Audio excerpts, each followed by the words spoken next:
And now I would like to welcome Darren Schaefer from the Cooper Vortex. Darren, how we doing? Hey, how's it going? Can you hear me? I can hear you. Awesome. Thank you so much for taking the time to be here today. My pleasure. So we just got a couple of questions. I'd like to formally introduce Rich, my co-host What's up, Rich? of the How podcast. you doing? So we just spent the last 45 minutes just kind of going over the case, outlining the case, and kind of just discussing it. And I was kind of wondering, what are your thoughts on DB Cooper just as a whole? Is he a James Bond-like character, or is he a vicious criminal? He's both. He's both? Absolutely, he's both. The way he did it and pulled it off, sitting in the back of the airplane with sunglasses on, a beautiful young stewardess lighting his cigarettes for him. Very romantic. Sure. Also, he's committing an insane crime, threatening to blow up a plane with passengers on it. But then he makes a daredevil escape, so he is James Bond and a vicious criminal. So what got you interested into this case, and what was your introduction to it? Because I've seen that you've been, recording these particular podcasts about this particular case for years now. Back when I was in high school, you were doing this stuff. So what was the introduction to DB Cooper? The introduction to DB Cooper would have been when I was about 10 years old, watching a rerun of Unsolved Mysteries with my sister, and it came on, and, a man goes into the Portland International Airport. It's like, oh my gosh, that's Portland. That's right by us. That's crazy. Then jumps over the woods outside Woodland, Washington, or Ariel, Washington. It's like, oh my gosh, that's practically in our backyard. This is a local story. It's interesting. And then I lived in Woodland, Washington, which is probably the closest town to where his drop zone was believed to have been. And so it was just sort of a local fun story. My wife bought me this book, Skyjack, in probably 2012, 2013. It sat on my bookshelf for a while. And then I was traveling for work. I thought, okay, I'll read this. This could be interesting. And then there was just so much more to the case than I thought there was. So that's what really sucked me into the vortex. Do you believe the drop zone is accurate? I don't know. I think it could be anywhere from Ariel to as far south as Orchards, Washington. Sure. Rich, do you have any? Yeah, out of all the plausible candidates that you see, do you have one that you think is more credible than the others? And the list goes on between Kenny Christensen and so many others. Do you have a more plausible candidate?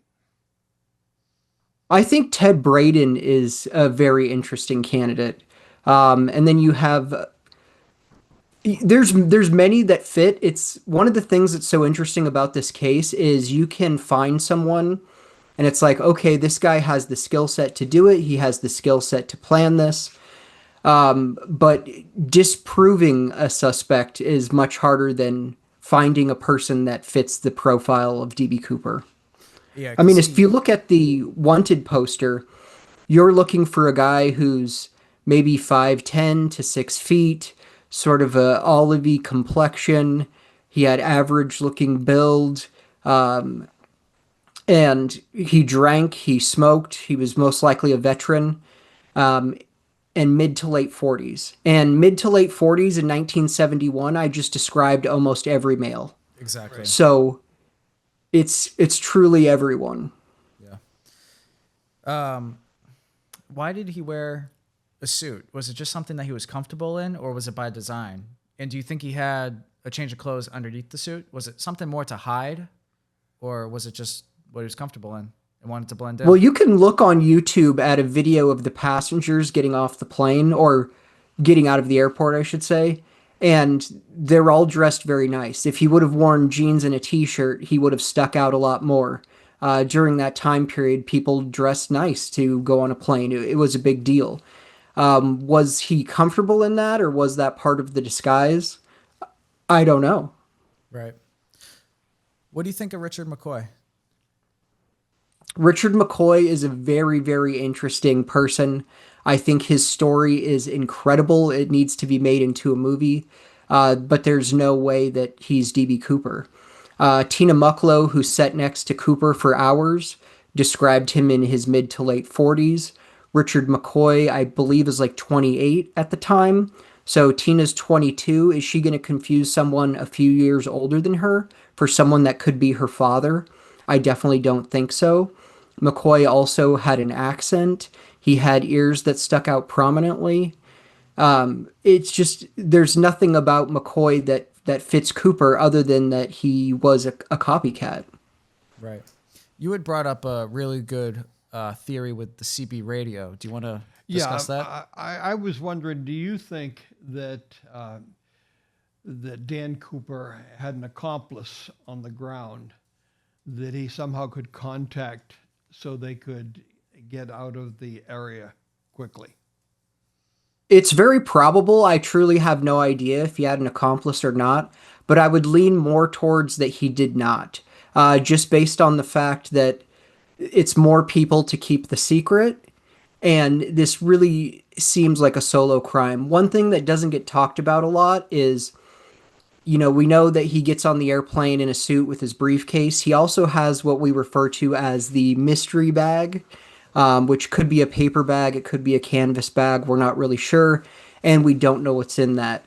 A handheld CB in 1971, probably not, but there were radios he could have used. It's possible, but the one of the difficult things about it is he doesn't know where he's jumping.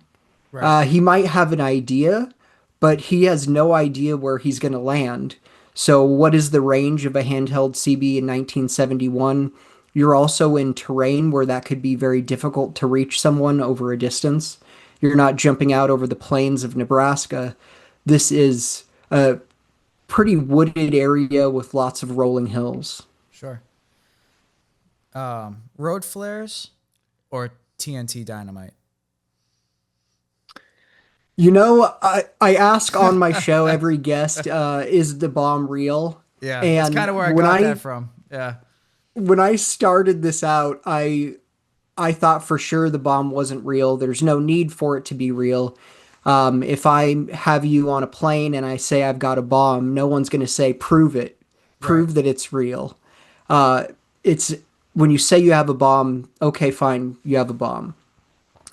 And I lean more towards the fact that it was real now, Really? just for the reason that if they land in Seattle and the passengers get off the plane, the flight crew, maybe minus the stewardess if he's sort of holding her, they have an ability to escape out the front window. They're sort of like they could pop out the window and throw a rickety ladder down.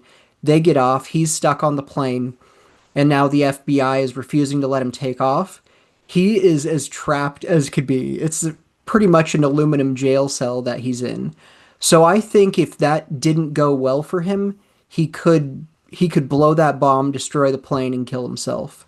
So I would lean towards the bomb being real.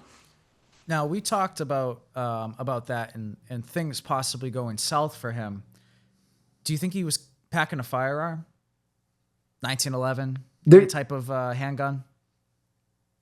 I think there's a really good chance he did have a handgun. There's no evidence that he did, but if we look at all of the copycats, most, if not all of them, had a firearm with them. And obviously, there was no screening process to get through the airport, so nobody checked his waistband. Nobody looked inside his briefcase to see that there was a very cartoonish bomb in there. So it's very plausible that he had a gun on him. We knew he had a pocket knife, but nobody saw a gun. Sure. Rich, do you get anything? Uh, Out of all of the candidates that I've looked at, there are some strange individuals, Rackshaw and some others who claim to be DB Cooper, almost to the point of admission, and then back away from admission. Do you ever think that any of those characters, who really are characters, could have been DB Cooper? Well, back away from the point of admission, it gets much crazier than that. One of the most interesting things about this case is depending on the account you read, anywhere between hundreds and thousands of people have confessed to this crime. When I had Larry Carr on my show, who was one of the final main case agents on this, in his tenure in the 2000s, he said multiple people went into FBI offices to confess to this crime, which is much different than if the three of us are at the bar having drinks and I'm like, hey guys, you know that DB Cooper thing? That was me. I can understand that confession. Right. I cannot understand the confession of I'm going into an FBI office to confess to a crime I know I did not commit. And we have multiple suspects who confessed. Walter Recca, for example, that confession is on tape. You can listen to it. It's very interesting. I don't believe Walter Recca was DB Cooper, but just like many of the other suspects in this, a very, very fascinating individual. And Rackstraw, most likely killed his stepfather. And sort of in that trial, that's where you see him being interviewed. Like, are you DB Cooper? And he's very coy about it. Well, maybe.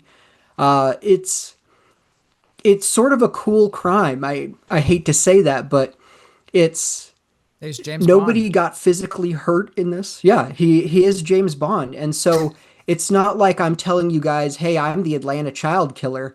There's no cachet in that. Neither of you think that's cool.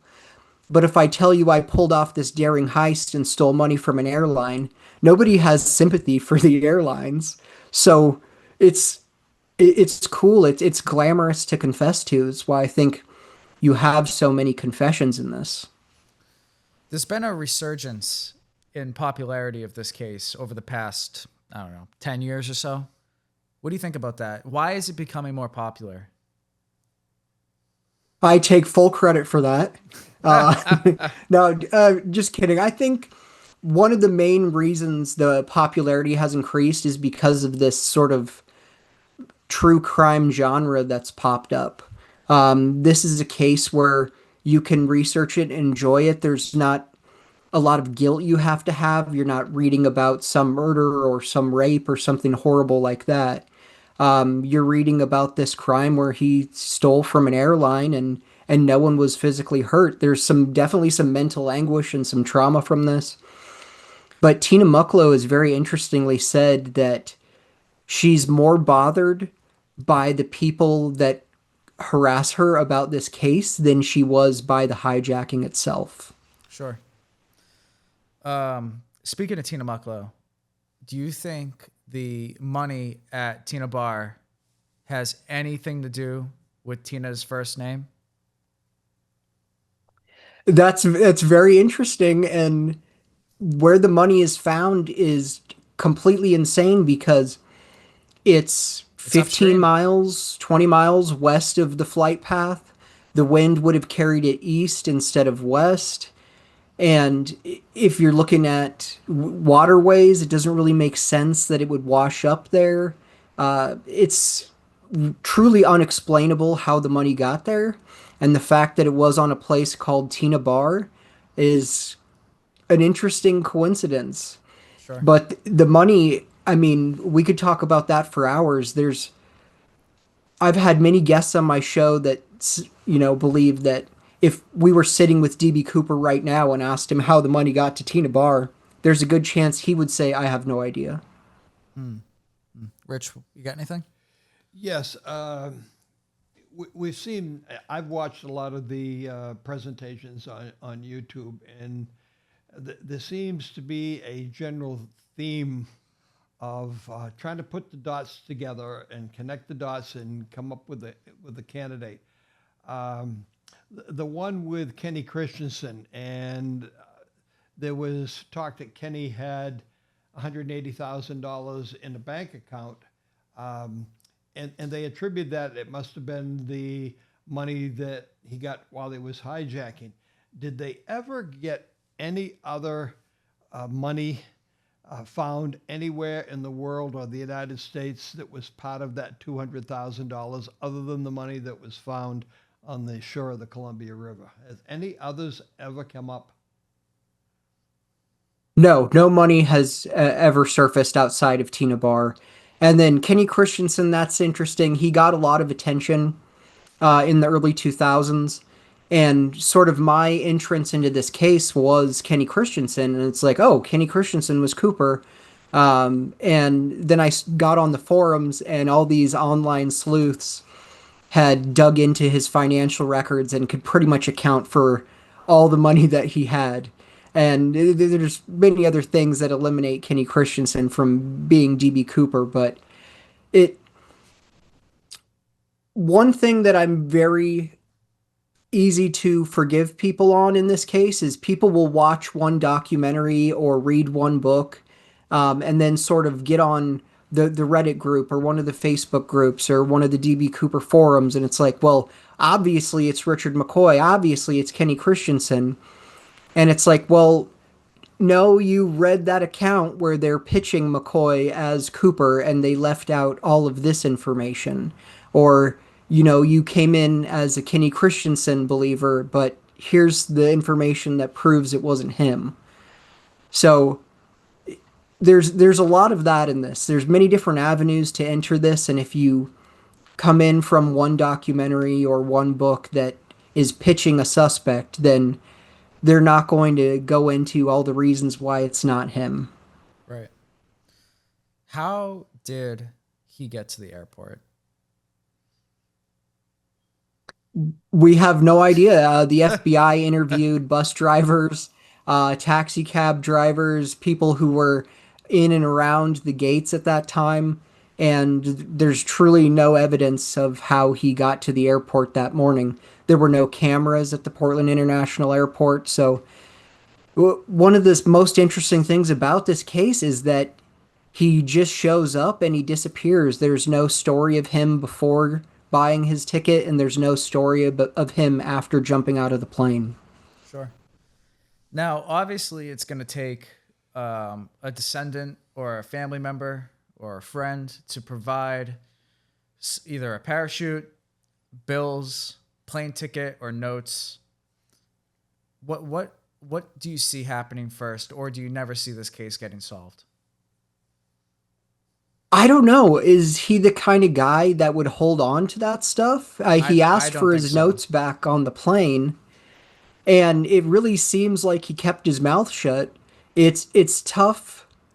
It'd be really tough to hear a story and get buy-in from the community at this point, because I've personally spoken to the daughter, the niece, the son of DB Cooper multiple times. People that have Cooper confessed to, or their relative confessed to being Cooper.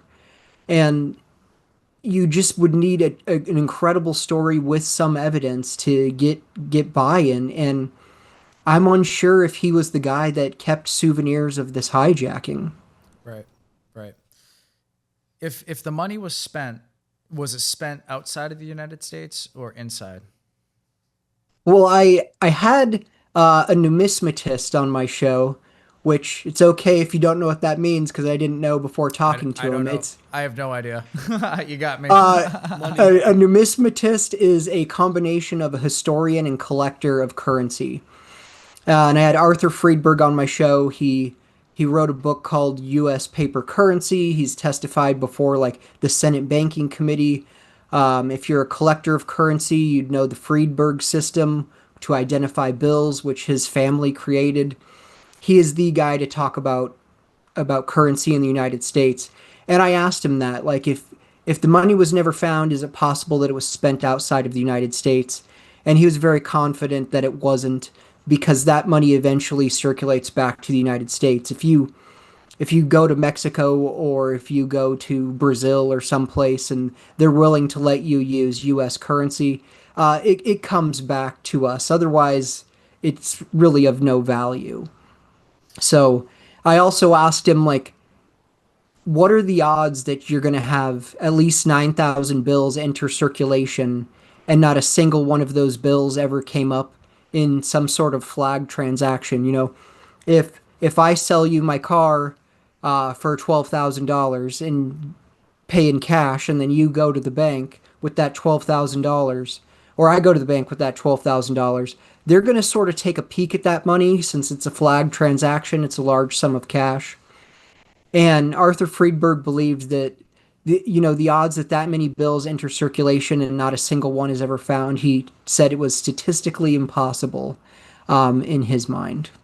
So does that lead us to the money was never found someplace in the drop zone or relatively near the drop zone within 50 miles?